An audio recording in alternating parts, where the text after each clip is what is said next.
Hello friends, my name is doctor Gomji Nema और actually आज हम लोग कंपेयर करने वाले हैं एमबीबीएस के लिए रशिया को और कज़ाकिस्तान को। ये एक कंपैरिजन वीडियो होने वाला है, तो इसमें मैं किसी भी कंट्री को गलत नहीं बोलूँगा, किसी भी कंट्री को सही नहीं बोलूँगा। जो फैक्ट्स हैं आपके सामने वो बताऊँगा।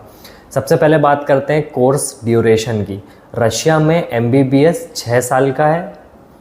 उसके बाद कोर्स ड्यूरेशन की बात करेंगे कज़ाकिस्तान अलमाटी में जो एमबीबीएस है, काइंड अपन एक किसी कॉलेज का अगर मैं आपको बोलूं तो जैसे एक for example Caspian international medical university जो है उसके बारे में बात करते हैं, CISM के बारे में। तो अलमाटी में एमबीबीएस 5 साल का है। अभी इंडिया में NMC ने लास्ट एक रूल लेके आया कि कंट्री में कोर्स ड्यूरेशन के बाद 1 साल की इंटर्नशिप कंपलसरी है। तो इस रूल के बाद जो रशिया में एमबीबीएस है वो 7 साल का हो जाएगा और कज़ाकिस्तान अलमाटी में एमबीबीएस 6 साल का हो जाएगा। अगर ये रूल हट जाता है आने वाले टाइम में तो रशिया में एमबीबीएस 6 साल का रहेगा और अलमाटी में एमबीबीएस 5 साल का रहेगा। ये हो गई कोर्स ड्यूरेशन की बात। सेकेंड, अब हम बात करेंगे करिकुलम की। रशिया में जो करिकुलम होता है वो बहुत से कॉलेज में अराउंड 90% कॉलेज में रशियन करिकुलम जो है वो लोग फॉलो करते हैं। रशियन करिकुलम का मतलब ये होता है कि जो फर्स्ट 3 साल होते हैं वो जो इंग्लिश मीडियम में होते हैं, आखिरी के जो 3 साल होते हैं वो रशियन मीडियम में होते हैं। ठीक है।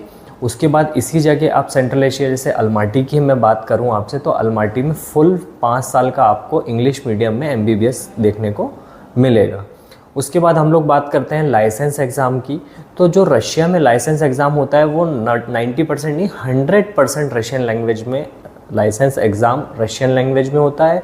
अलमाटी में जो लाइसेंस एग्ज़ाम होता है वो इंग्लिश मीडियम में होता है।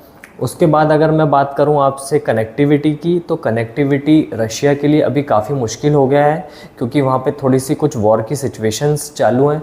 तो इसके वजह से आपको via countries like Dubai, Abu Dhabi होके जाना पड़ेगा मॉस्को। इसी जगह अगर हम अलमाटी को कंपेयर करें तो अलमाटी के लिए फ़्लाइट्स बहुत इजी फ़्लाइट्स हैं। हर दिन डेली 2 फ्लाइट्स हैं, दिल्ली से, बॉम्बे से, हैदराबाद से, तो आप इजीली पहुंच सकते हो। ये कनेक्टिविटी की बात हो गई। तीसरी बात मैं आपको करूं वहाँ पे हॉस्टल की और मेस की। तो रशिया में मेस अराउंड 90% कॉलेजेस में नहीं है। वहाँ पे कॉमन किचन होता है जिसमें बच्चे मिलके खुद खाना बनाते हैं। अलमाटी में आपको मेज़ देखने को मिलेगी, 90% कॉलेज में आपको मेज़ देखने को मिलेगी। मेस रशिया में इसलिए भी नहीं होती, एक्चुअली क्या होता है कि बच्चे काफ़ी दूर कॉलेजेस पसंद कर लेते हैं। कभी कभी मैंने देखा मॉस्को से 1600 किलोमीटर 1500 किलोमीटर दूर कुछ बच्चे नॉर्थ में जाते हैं एमबीबीएस करने के लिए। तो वहाँ पे नॉर्थ में तो इतना टेम्परेचर कम होता है, हमेशा जो है बर्फ़ जमी होती है, तो वहाँ पे जो है मेस के लिए खाने के लिए बहुत ज़्यादा प्रॉब्लम होती है बच्चों को। इसी जगह सेंट्रल एशिया अलमाटी का जो वेदर भी है वो बिल्कुल इंडिया जैसा वेदर है। आपको लगेगा नहीं कि आप बाहर, जैसे कोई बच्चा अगर हिमाचल से आता है या शिमला से आता है या दिल्ली से आता है तो वो उसको ऐसा लगेगा कि उसको वेदर बिल्कुल सेम लगेगा। तो वेदर का कोई इशू वहाँ पे नहीं होता। रशिया में कुछ कुछ जगह पे वेदर का बहुत ज़्यादा इशू होता है। उसके बाद अगर हम आपसे बात करें हॉस्टल की, तो रशिया में हॉस्टल काफ़ी सस्ते हैं। आपको हॉस्टल 10,000 रुपये साल, 20,000 रुपये साल में भी देखने को मिल जाएंगे। इसी जगह कज़ाकिस्तान में हॉस्टल थोड़े से महंगे हैं।